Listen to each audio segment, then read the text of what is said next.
Selamat malam pemirsa. Industri tekstil dan produk tekstil merupakan salah satu industri yang menjadi andalan Indonesia. Dari tahun ke tahun industri TPT Indonesia terus berjuang di tengah-tengah persaingan perdagangan baik sekarang antara Amerika dan Tiongkok yang sedang diambang perang dagang, walaupun di tengah-tengah itu kita melihat ada kemunduran di dalam produksi tekstil dan produk tekstil. Pemerintah berusaha mengamankan pengusaha tekstil lokal dan itu dilakukan dengan pengamanan menggunakan safeguard. Namun pertanyaannya berapa lama itu bisa membuat pengusaha tekstil kita bertahan? Tekstil terjepit di negeri sendiri, itulah judul Economic Challenges malam ini. Kali ini bersama saya, Leonard Samosir.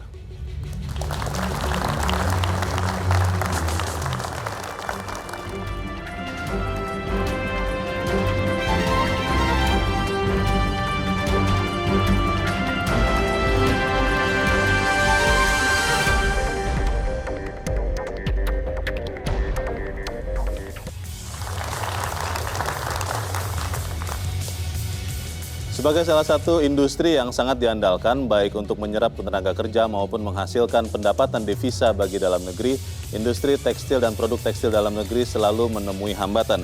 Kita akan melihat dulu ada beberapa informasi yang kita lihat di saat ini. Kita melihat bagaimana ekspor dan impor tekstil dan produk tekstil Indonesia dari tahun ke tahun. Kalau kita melihat dari tahun yang warna biru adalah impor tekstil dan produk tekstil.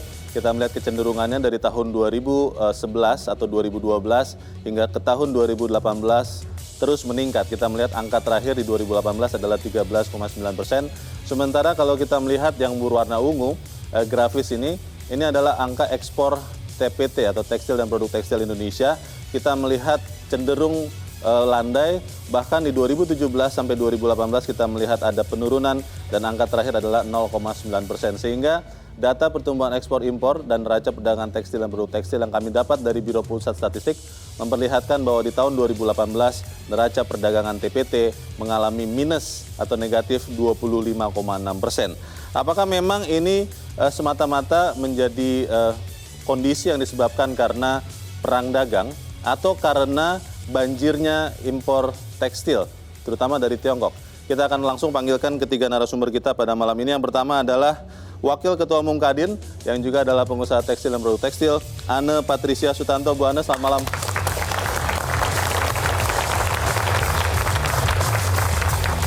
Terima kasih telah hadir, selamat malam. Silakan. Kita panggilkan juga Ketua Umum Asosiasi Pengusaha Tekstil atau Pertekstilan Indonesia, Ade Sudajat. Kang Ade, selamat malam. Terima kasih sudah hadir. Dan last but not least, Direktur Program Indef, Esther Sri Astuti. Mbak Esther, selamat malam.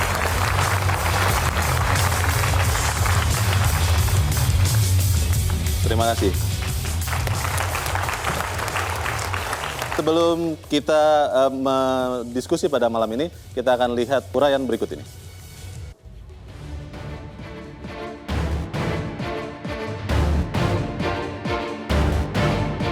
Langkah pemerintah memberlakukan tarif impor tambahan atau safeguard untuk sektor tekstil dan produk tekstil menjadi angin segar bagi industri dalam negeri.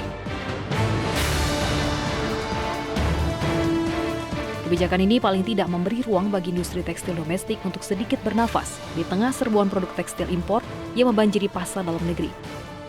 Meski demikian, langkah pengamanan atau safeguard yang diberlakukan di sektor TPT hanyalah solusi sementara. Membanjirnya produk impor yang belakangan menguasai pasar domestik hanyalah satu dari sekian persoalan yang menjepit sektor industri dalam negeri. Mulai dari rendahnya kapasitas produksi, bahan baku, tenaga kerja, hingga rumitnya regulasi yang mengatur sektor industri. Akankah tekstil Indonesia bertahan di tengah gelombang tsunami produk impor?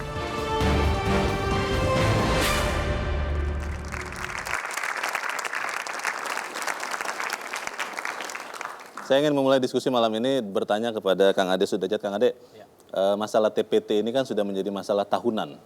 Saya ingat beberapa tahun yang lalu kita juga membahas soal industri tekstil. Waktu itu fokusnya adalah katanya mesin-mesin tekstil Indonesia sudah tua sekali, sudah susah bersaing. Nah, pertanyaannya sekarang, apakah memang lesunya penjualan TPT Indonesia sekarang sebagai Ketua Umum API itu lebih karena banjirnya produk impor, terutama dari Tiongkok, atau memang pengusaha tekstil sendiri yang tidak efisien? Ya tentu faktor-faktor yang menyebabkan impornya begitu deras juga banyak sekali. Bukan hanya impornya ANSI. Tetapi juga kita harus akui bahwa mesin-mesin kita yang direstrukturisasi itu tidak lebih dari 20% daripada total kapasitas. Oh. Jadi baru 80% lagi yang belum sama sekali. Oke. Terutama di sektor barangkali pembuatan serat polyester sama celupan, dyeing, Itu yang finishing. belum terrevitalisasi? Belum sama sekali. Dan itu malah justru industri hulunya begitu ya? Industri hulu dan industri tengah ya. Oh, oke.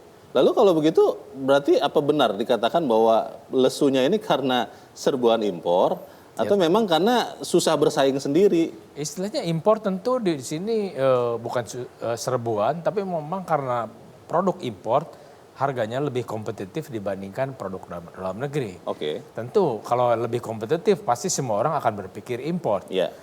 Maka untuk itu dari pembuat serat mereka sudah mengajukan yang namanya anti dumping duty, tentu tambahan ini sebesar 9%, artinya 5% bea masuk ditambah anti dumping duty, 9% maka menjadi 14. Oke. Tentu 14 ini kembali lagi sebelum safeguard ini mereka sudah dapat anti dumping duty, maka importir akan berpikir daripada saya membuat benang dari sini yang lebih mahal, ya udah aja import kainnya yang sudah jadi, kan beres. Oh, gitu. oke.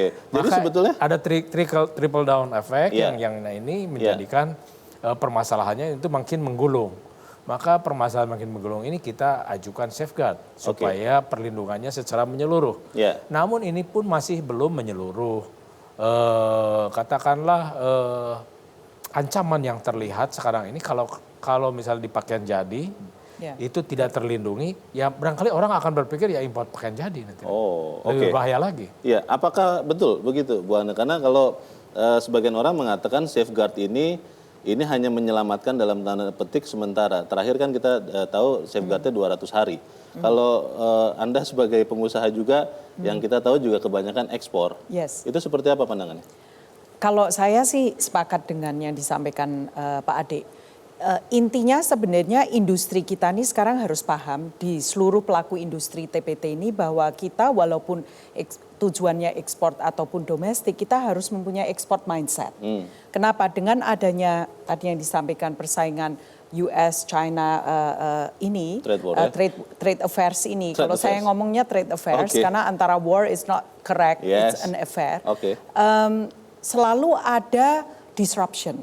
Apakah tarif akan ditambah untuk goods destination China ke US dan tiap kali ditambah 15%, buktinya malah terjadi pelemahan currency renminbi terhadap US dollar.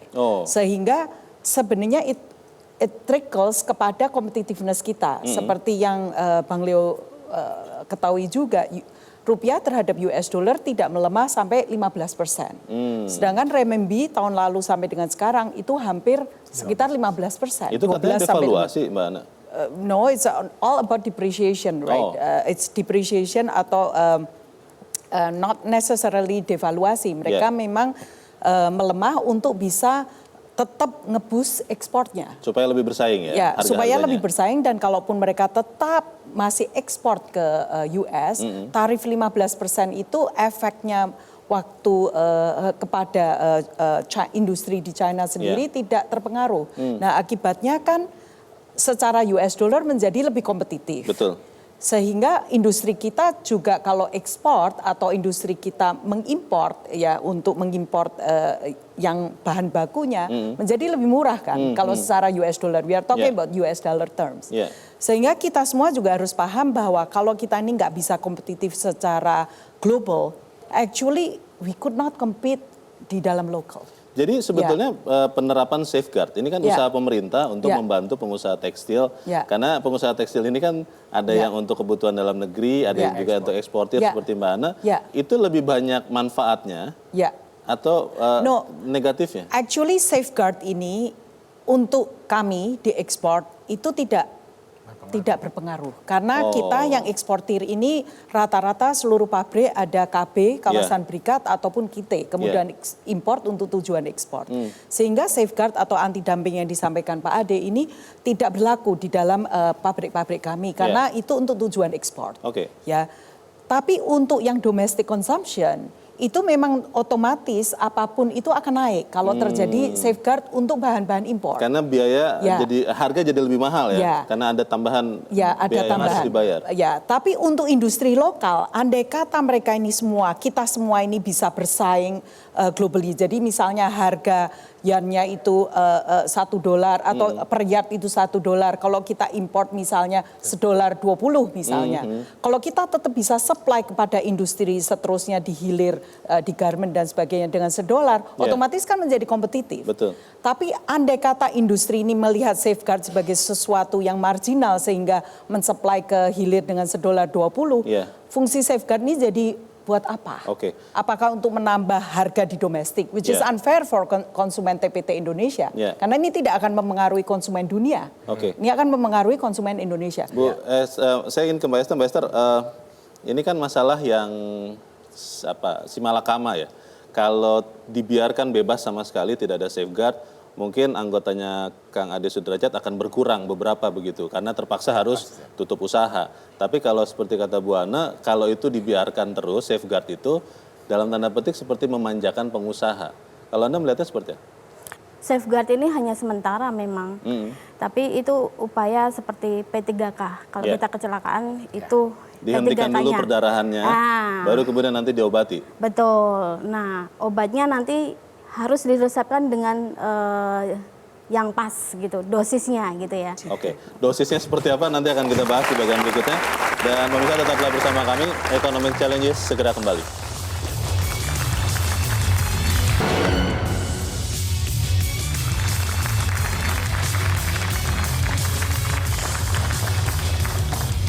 Terima kasih pemirsa, Anda masih bersama kami. Kita masih membicarakan bagaimana nasib industri tekstil kita. Mbak Esther, kalau memang safeguard ini hanya obat sementara dan kita berharap ada obat yang lebih permanen. Tetapi pertanyaannya kan ketika kita membenahi industri tekstil, produk tekstil, seperti tadi kata Kang Ade, Mbak Ana juga mengalami, itu butuh waktu yang tidak singkat. Padahal sekarang kalau kita melihat kondisi perdagangan global, termasuk tekstil pasti terpengaruh, itu sangat tidak kondusif begitu. Jadi selain safeguard yang nanti 200 hari ya Kang Ade ya, akan ditinjau lagi, apa yang lebih permanen bisa menyelamatkan industri tekstil Indonesia? Kalau menurut saya regulasi yang kondusif untuk membuat industri-industri tekstil itu bisa lebih firm ya. Misalnya untuk regulasi tentang teknologi ya. Mesin-mesin kan mereka sudah tua, kapasitas utility-nya cuma 49%.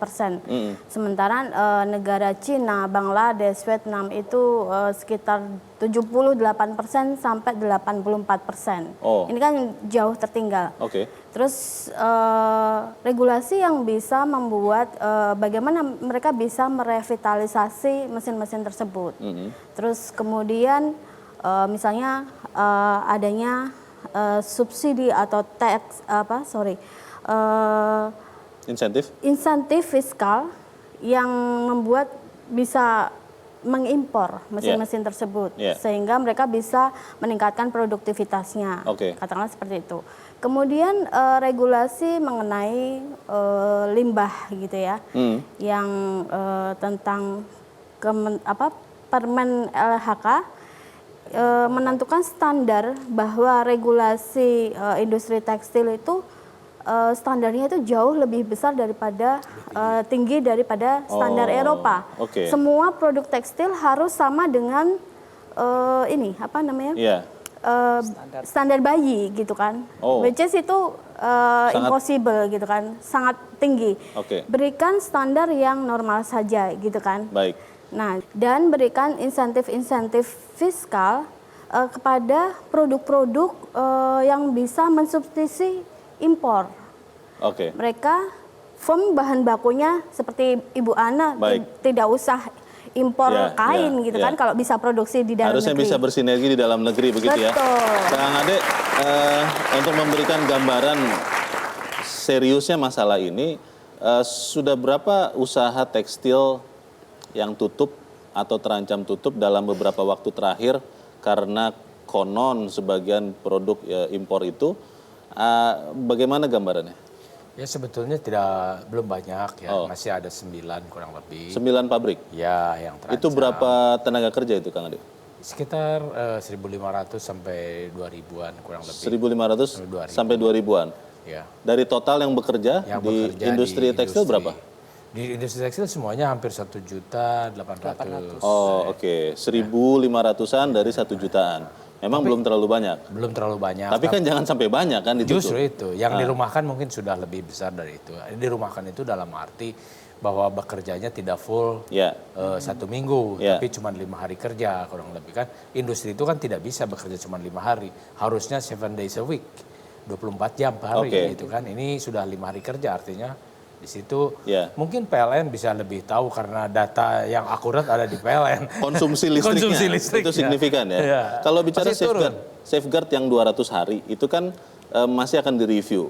Kalau mungkin kita banyak yang belum terlalu paham juga, 200 hari itu diberlakukan safeguard.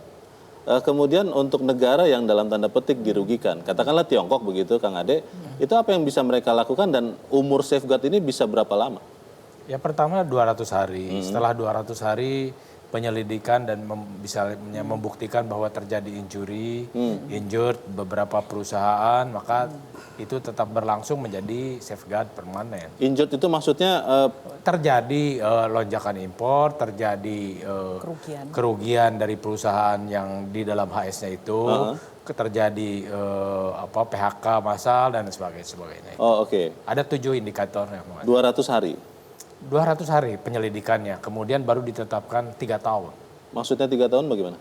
3 tahun masa berlaku bukan lagi safeguard sementara, tapi safeguard. Dan itu memang aturan dari WTO. Aturan dari WTO selama 3 tahun. Sehingga kita tidak bisa digugat lebih jauh begitu? Tidak bisa. Pertanyaannya Mbak Ana, ya memang eksportir tidak terlalu diuntungkan dengan safeguard ya. Tadi sudah dikatakan beberapa hal.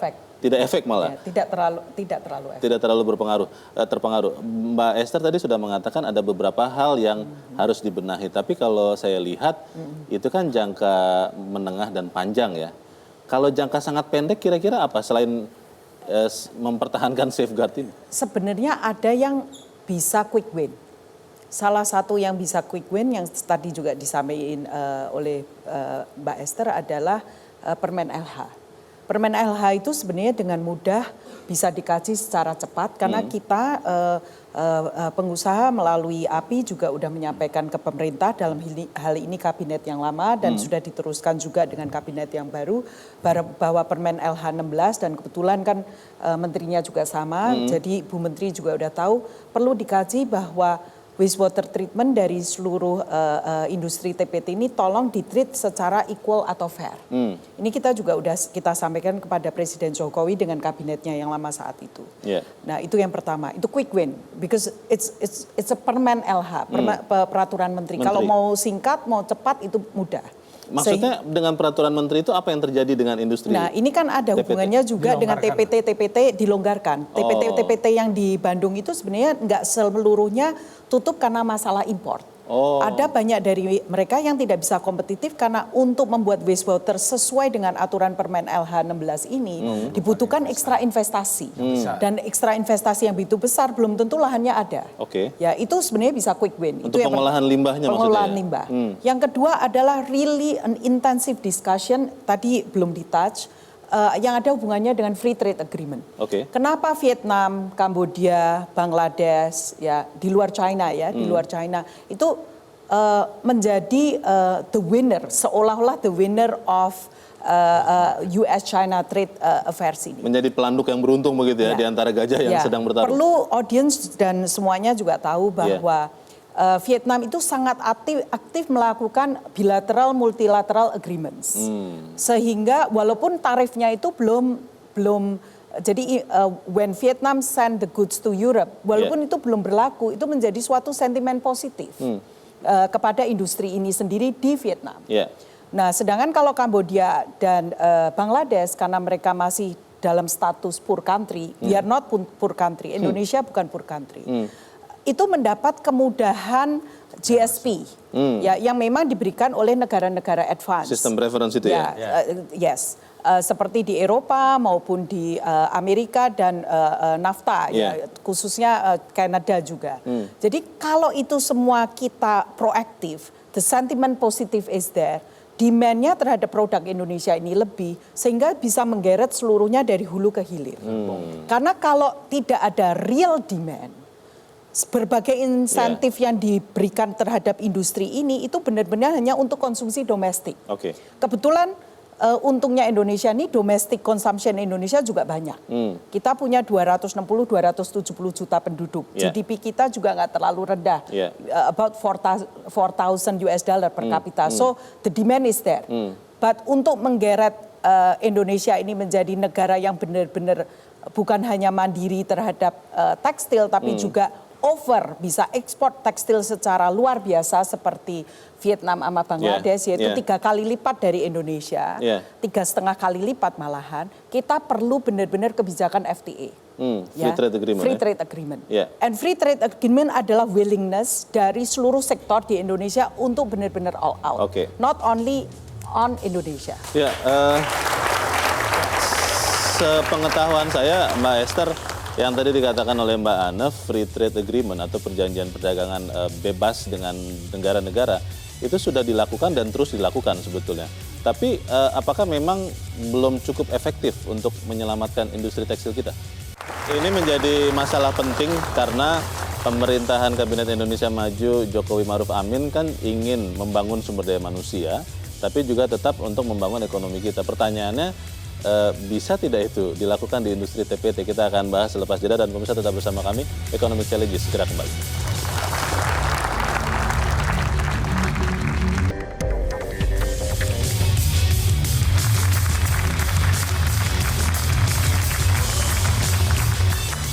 Terima kasih pemirsa, Anda masih bersama kami di Economic Challenges. Kang Ade, ada yang bilang faktor penggunaan energi, lalu juga jalur-jalur baik distribusi maupun supply chain itu jadi masalah juga di industri tekstil dan produk tekstil.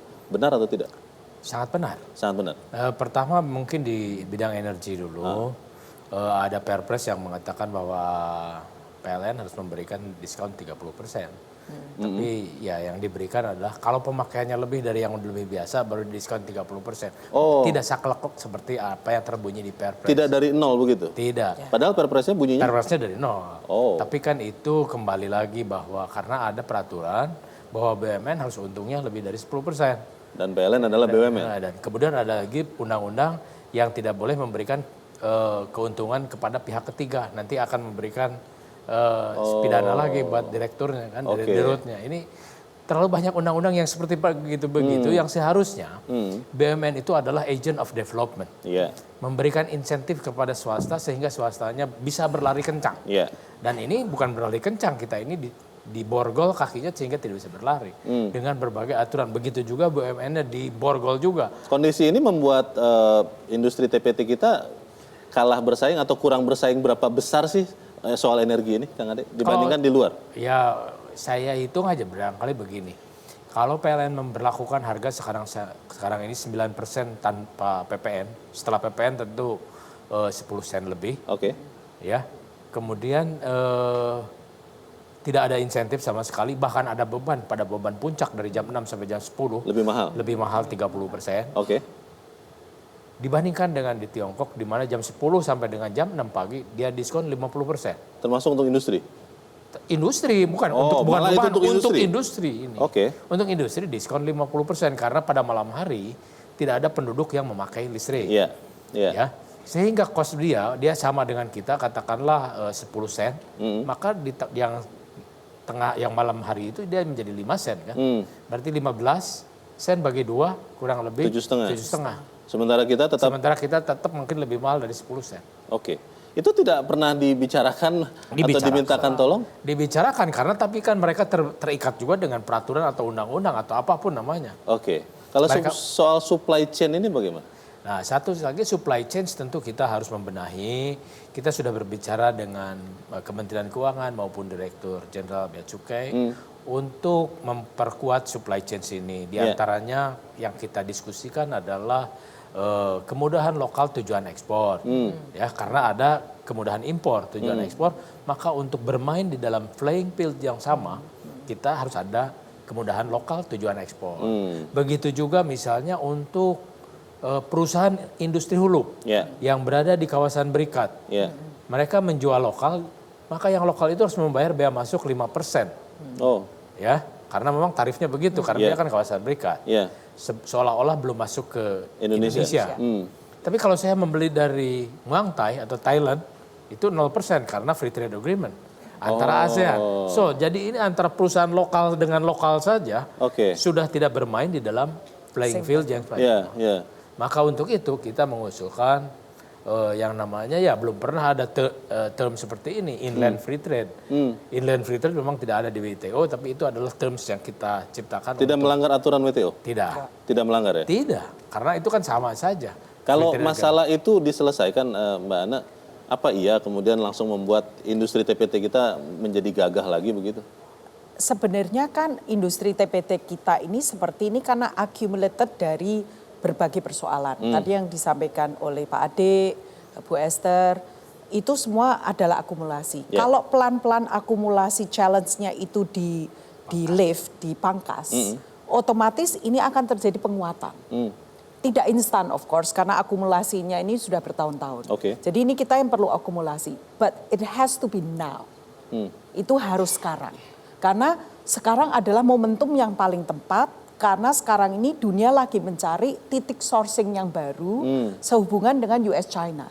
So whether Indonesia is not the early winner, but kita harus at the end has to be the winner. And if we want to be the winner, ya untuk TPT ini, it has to be now, sekarang. Dan itu juga sudah semua dari kita pelaku industri maupun API sendiri sudah menyampaikan secara gamblang, pasti, detail-detail dari apa langkah-langkah yang harus kita jalanin, yang tadi juga udah dibahas oleh Bu Esther, sama Pak Ade, maupun saya sendiri juga dengan adanya beberapa hal-hal lain, itu kita udah sampaikan kepada kabinet, tinggal dibaca aja dan dijalankan secara yakin. Itu kabinet yang sekarang atau kabinet yang lalu? Presidennya kan sama, sudah dibicarakan dengan presidennya yang sama. Karena kalau tadi mendengar penjelasan Kang Ade soal listrik saja, soal pasokan energi, itu kan bukan kesalahan pejabat-pejabat PLN, tapi memang aturan-aturannya yang mengikat begitu rupa. Ya, tapi aturan kan yang membuat manusia. Ya, yang membuat adalah para legislatif dan eksekutif di negara ini. Bisa diubah? Pasti dong. Kalau memang industri TPT ini benar adalah satu dari 5 prioritas pilar of growth-nya Indonesia dalam 5 tahun, 10 tahun ke depan, ini adalah saatnya berubah atau mengubah. Dan aturan yang buat manusia bukan robot.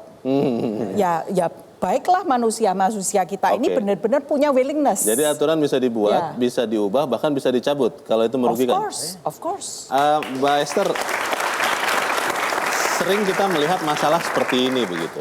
Pengusaha sudah bercerita apa adanya.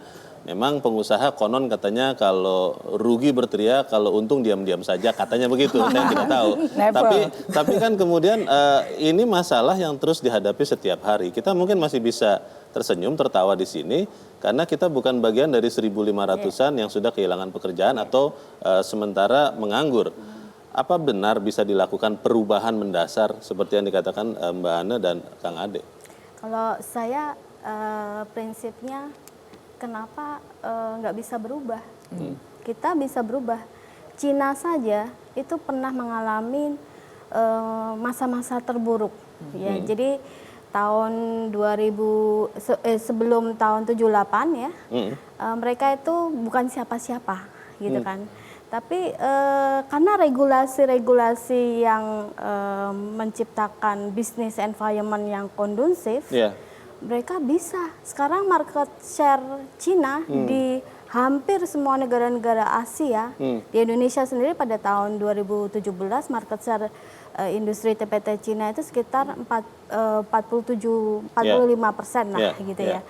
Sementara di negara-negara Asia yang lain itu minimal itu 39%, maksimal bisa 74%. Tapi kan masalahnya begini Mbak Esther, Tiongkok itu kan negara komunis yang otoriter, yang kalau mau mengubah peraturan itu satu komando dari atas sampai bawah, pusat ke daerah-daerahnya harus nurut. Kalau enggak nanti mungkin bisa diasingkan ke suatu tempat begitu.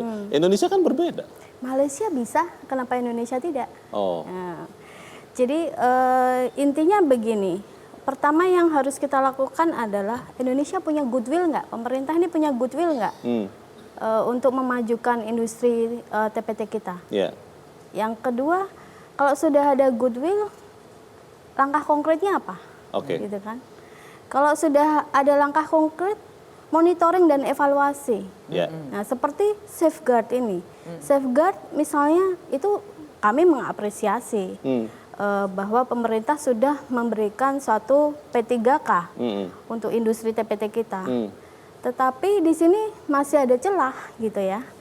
Celah yang pertama adalah bahwa untuk industri-industri importer ini dibatasin. Ada pengecualian tapi juga ada dibatasin. Pengecualiannya masih ada banyak 124 negara. Baik.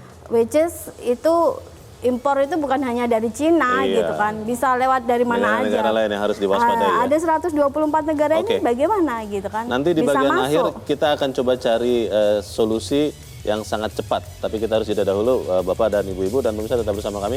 Ekonomi Challenge segera kembali.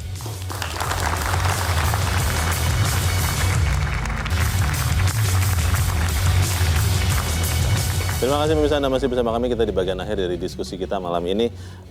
Kang Ade, Mbak Ana, dan Mbak Esther, ada yang bilang bahwa tuntutlah ilmu sampai ke negeri Cina katanya. Yeah. Tapi kalau sekarang kan kita menghadapi bagaimana hegemoni ekonomi sebesar Tiongkok yang membuat kemudian kita susah bersaing. Pertanyaannya adalah begini, saya akan tanya satu-satu. Kira-kira apa solusi yang paling bisa dilaksanakan dalam waktu yang sangat singkat? Singkat itu katakanlah 200 hari semasa safeguard itu masih berlaku, sehingga kemudian kita benar-benar melihat bahwa seluruh stakeholders industri TPT itu berbenah supaya pada saat safeguard itu tidak ada, kita tidak ikut mati. Bagaimana Mbak? Kalau saya satu ya, kalau saya lebih ke arah dari kita sendiri, industri sendiri, pengusaha. Kita harus menyusun sebenarnya namanya SWOT analysis. What is our strength, weaknesses, opportunity, and threat? Lebih ke arah weakness and threat kan dalam hal ini. Yeah. Nah, kalau memang yang terjadi adalah pertama yang ada hubungannya dengan internal, yaitu mengenai mesin, mengenai strategi market, mengenai apa yang kita bisa jalankan supaya kita bisa di dalam masa safeguard ini bisa berbenah. Salah satunya itu yang harus dilakukan. Kedua, kalau memang diperlukan untuk hal-hal yang lain yang ada hubungannya dengan pihak ketiga atau dalam hal ini pemerintah, cepat berpacu dalam melodi, push kepada asosiasi untuk asosiasi bisa memberikan suara yang utuh bahwa ini adalah hal yang benar-benar harus quick win dijalankan. Contoh yang saya tadi sampaikan Permen LH. Yang kemudian yang saya harus sampaikan juga mengenai bunga kredit di Indonesia, mengenai perbankan, mengenai TPT ini, karena modal kerja itu sangat dibutuhkan juga di industri TPT ini. Janganlah kita kalah bersaing dengan industri-industri di ASEAN yang lain, karena Vietnam memakai dana dari China, China otomatis dari Hong Kong, yaitu murah. Terus yang lain-lain seperti Korea, Taiwan adalah suatu threat kita juga karena mereka punya banyak TPT yang diproduksi di berbagai negara di ASEAN dan Asia Selatan seperti Bangladesh. Jadi competitiveness itu harus dijaga. Jadi dua hal itu yang menurut saya sangat penting ya. Yang ketiga selalu saya ngomong sama semua orang adalah yang ada hubungannya dengan bagaimana kita kepada dunia itu menyampaikan fakta, bukan hoax ya. Karena mohon maaf ya, banyak hal sekali kalau saya lihat dari artikel-artikel dan ini pernah saya sampaikan kepada media. Jangan harm the business if you don't know the business. Maksudnya apanya? Dalam arti seperti kayak Indonesia is not a winner of this US-China trade war. Ya, but do you know that Vietnam, kenapa Vietnam menjadi pemenang? Mereka sudah menata dari 10 tahun yang lalu. Kita baru beberapa tahun ini. Biarkan pemerintah juga bekerja, tapi kita push untuk mereka bekerja secara pasti dan derapnya harus cepat dan jitu. Dan sama-sama mungkin ya, antar kementerian, antar lembaga. Antar kementerian, antar lembaga dan juga pelaku industri. Industri ini kan nggak terpencil hanya TPT. TPT membutuhkan logistik. TPT membutuhkan juga dari sisi perbankan. TPT juga membutuhkan dari sisi yang lain-lain, energi, ya seperti yang berhubungan dengan BUMN dan sebagainya. Jadi ini kan harus cepat dan tepat. Ya, udahlah nggak usah terjadi FGD lagi, forum group discussion, because everyone already know what is the problem. Now is what is the action. Terus yang seperti tadi disampaikan Bu Esther, what is the monitor, kontrolnya. Seperti tadi juga yang disampaikan Pak Ade, supply chain ini perlu. Kenapa? Karena begitu Indonesia ini punya supply chain yang kuat, ya, mau itu untuk industri domestik ataupun untuk industri ekspor, kita sangat-sangat kompetitif. Karena satu, kita ini akan menjadi fast, ya, dan tekstil itu adalah fashion. Ya, if you are not fast, you are deleted. Karena supaya kita tidak deleted seperti kata Mbak Ana, Kang Ade, apa yang bisa dilakukan dalam waktu cepat? Karena ya saya juga setuju dengan Mbak Ana, FGD itu udah masa lalu lah, semua masalah sudah tahu, tinggal melakukannya. Bagaimana Kang Ade? Tentu pertama adalah ekosistem, ya, yang berada di eksekutif segera dibenahi, karena eksekutif betul-betul direct di bawah presiden. Itu bisa dilakukan dalam waktu yang sangat pendek. Itu harus disinkronisasi dan diharmonisasikan untuk supaya pengusaha berlari kencang. Itu satu. Yang kedua, mindset daripada pengusahanya itu sendiri harus berubah. Ya, kenapa harus pakai mobil Mercy kalau akan pergi ke pedesaan? Ya, sekarang ini mesin-mesin sophisticated dari Eropa, Jepang, tapi dipakai untuk konsumen yang menengah bawah. Jadi kita cukup made in China saja. Seperti halnya China menggunakan mesin dia, sehingga dia bisa menjual lebih murah. Kenapa kita juga harus menggunakan mobil Mercedes untuk bersaing dengan Cina di pedesaan? Kurang lebih seperti itu. Itu nomor 2. Dan nomor 3-nya yang tidak kalah adalah bagaimana kita semua menjadi satu. Indonesia as one. Sebagai team player, sebagai isi mengisi sebagai tim yang betul-betul terkoordinir baik, bahwa kita adalah satu dan kita akan menjadi pemenang. Itu harapan kita bersama. Mbak Esther, dalam rangkaian persaingan, kita sudah lihat secara global ada 16 penyederhanaan paket kebijakan regulasi, deregulasi. Dan kita sudah melihat ada banyak yang dilakukan oleh pemerintah. Tapi kalau hal menyelamatkan industri TPT ini yang paling mungkin bisa dilakukan dalam 5 tahun lah Kabinet Indonesia Maju ini apa? Pertama adalah impor ini harus direm dulu. Impor gitu ya. direm? Impor direm. Tapi nggak semua digeneralisir semua HS yang terkait dengan TPT direm. Nanti industri garment yang ekspor terus bahan bakunya impor malah nanti jadi kesulitan. Malah ini nyungsep gitu kan. Tapi tidak jadi bisa kena sanksi kita dari WTO karena kita kan sudah anggota WTO. Menahan impor itu bagaimana selain safeguard itu tadi? Nah, safeguard ini ada celahnya gitu ya. Yang pertama dia hanya memberikan hanya memberikan produk-produk TPT yang sebenarnya sudah bisa diproduksi di dalam negeri itu hanya 8 untuk industri benang ya, 8 HS. Sementara yang industri benang yang sudah bisa diproduksi di dalam negeri ini ada 80 HS gitu. Nah ini kan berapa? 6 bandingkan 80 gitu kan. Nah itu kalau bisa safeguardnya itu diperbanyak gitu, yang produk-produk yang sudah bisa diproduksi dalam negeri dikasih di safeguard dulu, biarin mereka bernafas dulu lah pelan-pelan, kasih dia nafas gitu kan, nafas buatan gitu ya. Terus kemudian untuk bea cukai gitu ya, ini kan pintu dari impor gitu kan. Impor ini ada 2 pintu masuknya. Pertama pelabuhan, yang kedua PLB. Yang harus dilakukan pemerintah saat ini adalah menyamakan standar perlakuan impor masuk ke pelabuhan itu harus sama dengan perlakuan orang impor masuk PLB. Memang saat ini lebih banyak impor lewat mana kalau untuk TPT ini? Lewat pelabuhan?